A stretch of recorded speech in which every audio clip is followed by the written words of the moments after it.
Donc, bonjour à tous et bienvenue dans la question du mois. La question du mois aujourd'hui va porter sur le mémoire technique. Donc le mémoire technique, un maître d'ouvrage peut l'exiger dans le cas d'un appel d'offres. Dans ces cas-là, deux cas de figure. Soit il vous fournit un cadre dans lequel il vous demande un certain nombre d'informations techniques, soit il vous demande de fournir un mémoire sans cadre préétabli. Attention à la valeur juridique du mémoire technique. Une des premières questions qu'il faut se poser, c'est est-ce que le mémoire technique est contractuel ou pas au niveau des pièces du marché. Et surtout, le mémoire technique, c'est une demande de la maîtrise d'ouvrage, mais c'est aussi quelque chose que vous pouvez utiliser en tant qu'entreprise comme un document de devoir de conseil.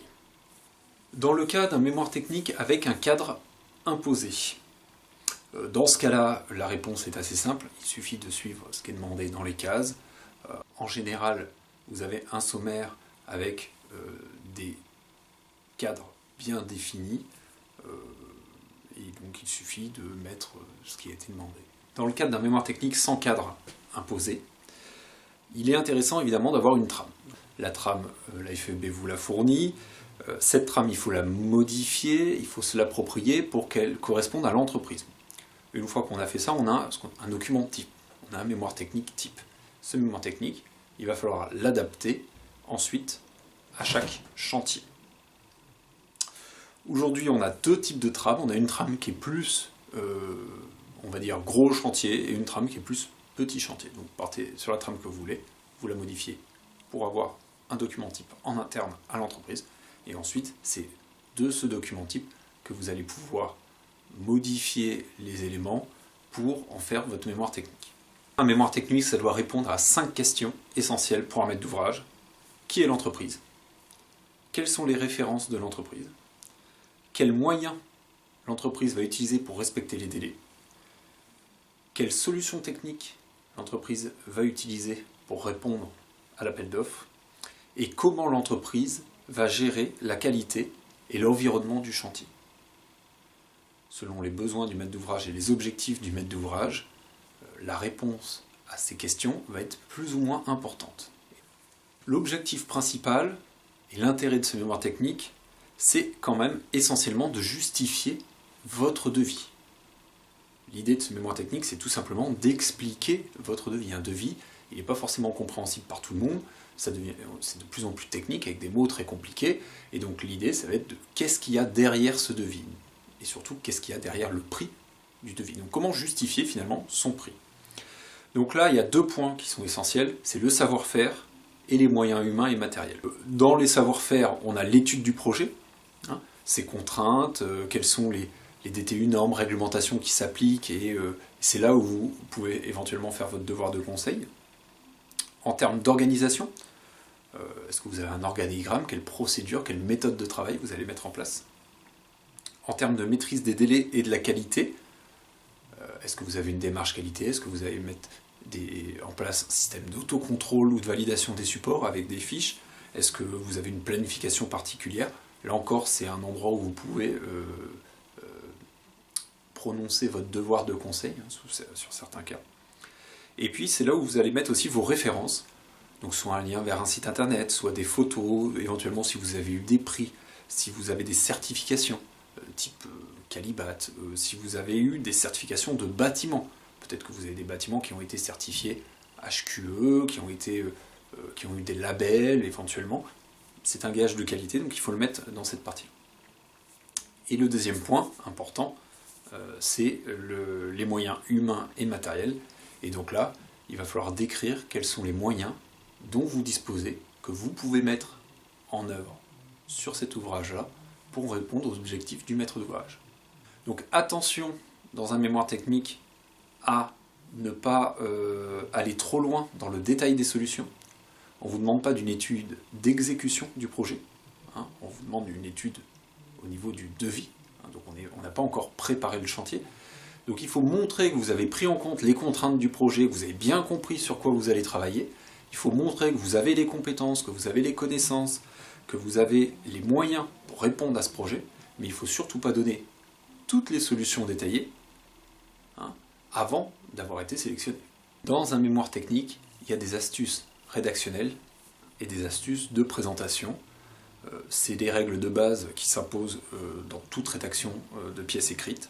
En termes d'astuces rédactionnelles, il y a un certain nombre de phrases types qui permettent de mettre en avant certaines compétences. Ce sont des phrases qui sont répertoriées dans les trames, hein, vous les verrez. Et puis, vous avez aussi des outils à votre disposition. Il y a tout un tas d'outils qui existent au sein de la FFB, mais pas que, qui peuvent vous permettre de mieux rédiger ce mémoire technique. La trame, c'est bien, mais finalement, la trame, c'est juste un sommaire, et après, il faut remplir les cases. Pour remplir les cases, c'est pas si évident que ça si on veut faire les choses bien. Et il y a un outil, celui qui est le plus important, c'est ni plus ni moins que le DTU. Donc j'ai déjà fait des questions du mois sur comment utiliser les DTU pour mieux gérer son chantier, pour mieux organiser son chantier. Quelles sont les parties 2 des DTU? Encore une fois, c'est partie 2 des DTU, hein, avec des articles qui sont coordination avec les autres entreprises et consistance des travaux, vous permet d'avoir des éléments clés que vous pouvez intégrer dans votre mémoire technique. Vous avez tout un tas d'outils FFB, calepin de chantier, fiche autocontrôle, carnet de tolérance, l'accompagnement du service technique, les unions de métiers, le service juridique, enfin vous avez tout un tas de services à la Fédé et d'outils qui vous permettent de mieux répondre à ce mémoire technique. Et vous avez un site qui est très intéressant concernant notamment les pathologies récurrentes dans le bâtiment qui s'appelle qualitéconstruction.com, qui est un site sur lequel vous pouvez télécharger tout un tas d'outils gratuits pour les entreprises, hein, qui peuvent vous servir pour, encore une fois, mieux rédiger ce mémoire technique. En termes de présentation, d'astuces de présentation, rien d'exceptionnel. Il vaut mieux un schéma plutôt que 3 pages d'écriture. C'est beaucoup plus clair et c'est beaucoup plus efficace dans la compréhension. Donc ça peut être des croquis, ça peut être des plannings, ça peut être des organigrammes, ça peut être des détails techniques, ça peut être des schémas de principe. Tout est ouvert, ça peut être des trucs faits à la main, c'est pas grave, mais ce qu'il faut c'est que ce soit clair, précis. Dans l'idéal, il faut rester synthétique et éviter ce qu'on appelle le syndrome de la photocopieuse, d'imprimer des pages et des pages de fiches techniques, de documentation que personne ne lira. C'est pas un gain d'efficacité dans un mémoire technique d'avoir trop de documentation, trop technique, parce que il faut justement synthétiser l'information. Donc en résumé, pour rédiger un mémoire technique, 4 points essentiels. Premier point, cibler les attentes du maître d'ouvrage. Qu'est-ce qu'il cherche? Est-ce qu'il cherche de la qualité? Est-ce qu'il cherche de la performance? Est-ce qu'il cherche uniquement du prix? Est-ce qu'il cherche du confort? C'est très important.